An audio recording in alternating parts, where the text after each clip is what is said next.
এবার খাস মহানগর থেকে এনআইএর জালে পাক গুপ্তচর জাফর রিয়াজ। এনআইএ সূত্রে খবর, অর্থের বিনিময়ে ভারতীয় গোপন তথ্য পাকিস্তানে পৌঁছে দিত এই জাফর।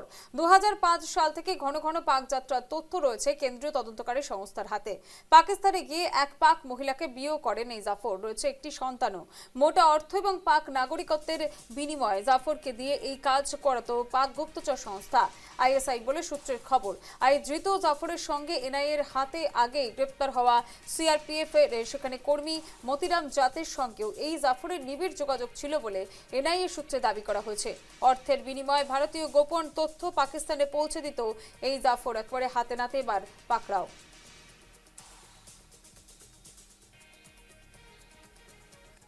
সেখান থেকে প্রতিবেদন তুলে ধরেছেন আমাদের প্রতিনিধি, দেখে নেব। খাস কলকাতা থেকে এবারে এনআইএর জালে পাক গুপ্তচর জাফর রিয়াজ। 2005 সাল থেকে এই জাফর রিয়াজের ঘন ঘন পাক যাত্রার রেকর্ড রয়েছে এনআইএর হাতে। পরবর্তীকালে সূত্র খাটিয়ে বিভিন্ন সোর্স লাগিয়ে এই জাফর রিয়াজকে কলকাতা থেকে জালে তুলল কেন্দ্রীয় তদন্তকারী সংস্থা। কেন্দ্রীয় তদন্তকারী সংস্থা সূত্রে খবর, এই জাফর রিয়াজ 2005 সাল থেকে লাগাতার পাকিস্তান যাত্রা করতেন। সেখানেই বিবাহ বন্ধনে আবদ্ধ হন এক পাক নারীর সঙ্গে। পরবর্তীকালে তাদের একটি সন্তানও হয়। মোটা টাকা এবং পাক নাগরিকত্ব, এই দুয়ের প্রলোভনেই পাকিস্তানে গুপ্তচর বৃত্তি করত এই রিয়াজ।